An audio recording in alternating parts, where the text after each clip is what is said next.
করলেন। সেখানে অনুব্রত মণ্ডলও থাকবে। গতকাল কোর কমিটির মিটিংও হয়েছে বীরভূমে, আপনারা দেখেছেন। এবং উত্তর কলকাতার ক্ষেত্রে সুদীপ বন্দ্যোপাধ্যায় চেয়ারম্যান রয়েছে, সেখানে 7 জন এমএলএ, তার সাথে অ্যাডিশনাল 2 জন ট্রেড ইউনিয়নের স্বপন সমাদ্দার এবং জীবন শাহ, তাদের 2 জনকে সংযোজিত করা হয়েছে এবং 9 জনের একটা কোর কমিটি করা হয়েছে। 9 জনের কোর কমিটি করে সুদীপ বন্দ্যোপাধ্যায়কে চেয়ারম্যানের দায়িত্বে রাখা হয়েছে। তারা সবাই মিলে যৌথভাবে কথা বলে, প্রত্যেকটা এমএলএ রিপ্রেজেন্টেশন যদি থাকে তাহলে সবাই মিলে টিম ওয়ার্ক করে কাজ করুন। এতে কার ক্ষমতা খর্ব হলো, কাকে বেশি পুরস্কৃত করা হলো, এটাকে এভাবে দেখা ঠিক নয়। বীরভূমের ক্ষেত্রে দেখা গেল কোর কমিটি ইতিমধ্যে বৈঠক করেছে, কিন্তু উত্তর কলকাতায় এখন একটা হবে 2 দিন আগে 48 ঘন্টা হয়নি। আসলে আপনাদের এক্সপেকটেশনটা তৃণমূলের কাছ থেকে এত হাই হয়ে গেছে যে একটা কমিটি রিলিজ করার পর আপনারা চান 24 ঘন্টার মধ্যে একটা বৈঠক হবে।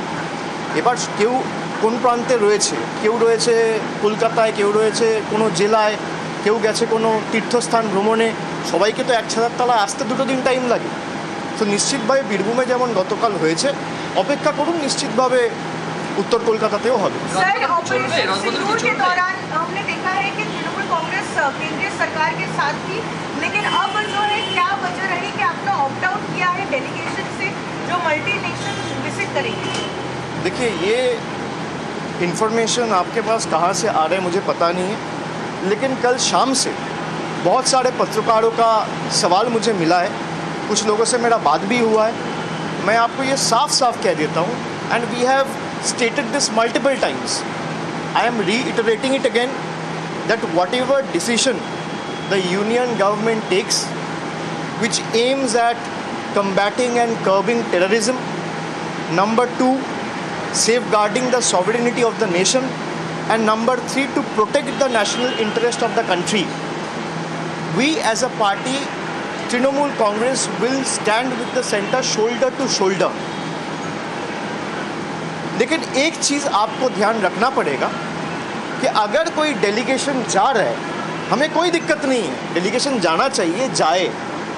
और जिस तरीके से टेररिज्म को बढ़ावा देके इंडिया का पीस को डिसरप्ट करने का प्रयास पाकिस्तान की तरफ से हो रहा है, उसका हम कड़ी निंदा करते हैं। उसको ग्लोबल स्टेज में रखना भी चाहिए, लेकिन मेरा पार्टी से कौन जाएगा, ये डिसीजन पार्टी का है।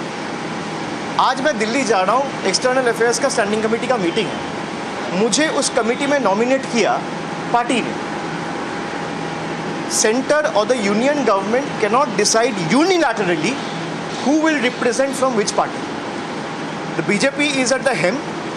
They are responsible for running the country. They are running the union government. They can decide on their part कि बीजेपी से कौन जाएगा। अब मान लीजिए कांग्रेस से कौन जाएगा, तृणमूल से कौन जाएगा, डीएमके से कौन जाएगा, आम आदमी पार्टी से कौन जाएगा, समाजवादी पार्टी से कौन जाएगा, ये बीजेपी तय नहीं कर सकती। This has to be decided by the respective party leadership. आप एक मेंबर को मांग रहे हैं डेलीगेशन के लिए, हम 5 दे देंगे, but the centre also needs to show its good intent and call for a wider deliberation with all parties in the opposition कि हम एक डेलीगेशन भेजना चाहते हैं। वो 7 मेंबर डेलीगेशन हो सकता है, वो 8 मेंबर डेलीगेशन हो सकता है, वो 10 मेंबर डेलीगेशन हो सकता है, और आप अपना पार्टी से 4 आदमी को नॉमिनेट कर दीजिए कि 2 आदमी को नॉमिनेट कर दीजिए, हम कर देंगे। लेकिन तृणमूल से कौन जाएगा, ये बीजेपी का लोग कैसे तय करेगा? तृणमूल से कौन जाएगा, ये यूनियन गवर्नमेंट कैसे तय करेगा? They are elected on Trinamool symbol. हम तो कह रहे हैं कि इसका ग्लोबल स्टेज पे होना ही चाहिए। I have also tweeted about this that the world needs to come together and fight collectively against terrorism and join hands against Pakistan.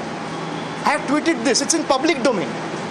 But Trinamool से कौन जाएगा, the centre of the union government can not decide unilaterally. This is all I am saying. Let the centre call for a wider deliberation, talk with the opposition parties and take the names from the opposition parties। भाई तृणमूल से अगर party leadership को लगा कि मुझे यहाँ से 3 लोगों को भेजना चाहिए जो इस मुद्दे पे अच्छा बोल सकता है, अच्छा कह सकता है, जो पार्टी का स्टैंड, देश का स्टैंड को ठीक तरीके से ग्लोबल स्टेज पे प्रेजेंट कर सकता है, इस्टेब्लिश कर सकता है, उसी को पार्टी भेजेगा।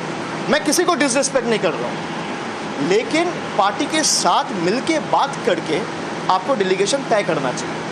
मान लीजिए कोई भी डेलीगेशन अब बाहर जाता है, पार्लियामेंट्री कमेटी से अगर कोई पार्लियामेंट से कोई लोकसभा राज्यसभा का कोई डेलीगेशन बाहर जाता है, स्पीकर जनरली बात करता है लीडर ऑफ द पार्टी के साथ, फिर लीडर ऑफ द पार्टी से बोलता है अच्छा 10 मेंबर का डेलीगेशन आप एक नाम दो, राज्यसभा में वाइस चेयरमैन बोलता है या चेयरमैन बोलता है, तो आप बात करेंगे तभी नाम जाएगा ना। बीजेपी के लोग कैसे तय करेंगे कि तृणमूल से कौन जाएगा? हम लोगों का वोट से प्यार से चुन के आए, we are answerable to the people of the country, not to a political party. तो इसको आप लोग इस तरीके से प्रेजेंट ना करें कि तृणमूल ने बॉयकॉट किया ऑपरेशन सिंदूर। हम कहीं बॉयकॉट नहीं कर रहे हैं। I am putting this on record. Trinamool is the only party जिसने इसको पॉलिटिसाइज नहीं किया। The ruling dispensation including a few party in the opposition also has tried to politicise it. I condemn it.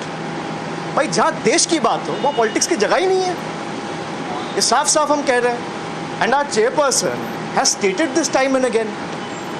কৌশিকদা, চাকরিহারা শিক্ষকরা যাতে চাকরি ফিরে পান, রাজ্য সরকার সুপ্রিম কোর্টে রিভিউ পিটিশন দিয়েছে। তা সত্ত্বেও দেখা যাচ্ছে বিকাশ ভবনের বাইরে রোজ আন্দোলন, অন্যান্য সরকারি কর্মচারীদের আটকে দেওয়া। আমি একটা কথা বলি, গণতান্ত্রিক দেশে গণতান্ত্রিকভাবে আন্দোলন করা, প্রতিবাদ করা বা কোনো রকমভাবে প্রতিবাদ প্রদর্শন করার অধিকার সবার আছে। আর বাংলা বলে নয়, ভারতের যত রাজ্য আছে, ভারতের প্রত্যেকটা জায়গায় অধিকার রয়েছে। কিন্তু আমি কোনোভাবে তাদের আন্দোলনকে ছোট করব না, সে ধৃষ্টতা আমার নেই। আমি কোনোভাবে চাই না এই আন্দোলনকে রাজনৈতিক রঙে রাঙানো হোক। কিন্তু যারা আন্দোলন করছে আমার তাদের কাছে অনুরোধ থাকবে যে আন্দোলন কখনো হিংসাত্মক হয় না। আমি কিছু ফুটেজ দেখেছি, আমি কাউকে দায়ী করছি, যে জোর জবরদস্তি গেট ভেঙে দেওয়া হচ্ছে। আন্দোলন কখনো উগ্র হয় না, আন্দোলন কখনো হিংস্র হয় না। গান্ধীজি অহিংসার কথা বলেছিলেন, নন ভায়োলেন্সের কথা বলেছিলেন। আমরা 100 দিনের কাজ নিয়ে দিল্লিতে আন্দোলন করেছি, বাংলা থেকে 10,000 জন গেছে। আমাদের উপর কিভাবে, এমনকি সাধারণ মানুষ ছেড়ে দিন, মানে যারা নির্বাচিত প্রতিনিধি, এমনকি মহিলা প্রতিনিধিদের, জনজাতি মূলবাসী প্রতিনিধিদের চুলের মুঠি ধরে বার করেছে। আমরা অহিংসার পথ অবলম্বন করে আন্দোলন করেছি। আমরা পরের দিন এসে রাজভবনের বাইরে ধর্ণা দিয়েছি। আমরা হিংসার পথ অবলম্বন করি। আন্দোলন করার অধিকার সবার আছে, কিন্তু কোনোভাবে আন্দোলন যেন হিংস্র না হয়, আন্দোলন যেন কোনোভাবে বল প্রয়োগ করে, কোনো সরকারি সম্পত্তি নষ্ট করে, কিছুভাবে গেট ভেঙে জোর জবরদস্তি বল প্রয়োগ করে, সেটা হলে আন্দোলনের যে সারমর্ম বা যে এসেন্সটা সেটা কোথাও হারিয়ে যায়। এটা আমার দৃঢ় বিশ্বাস। বাকি আন্দোলন যে কেউ করতে পারে, এতে অসুবিধার তো কিছু নেই। আর সরকারের ইন্টেন্ট পরিষ্কার করেছে। আমরা রিভিউ পিটিশন ফাইল করেছি সুপ্রিম কোর্টে, ম্যাটার সাব জুডিস। বিচার ব্যবস্থার উপর ভরসা রাখুন, আজ নয় কাল আমার দৃঢ় বিশ্বাস বিচার হবে। ঠিক আছে, থ্যাংক ইউ।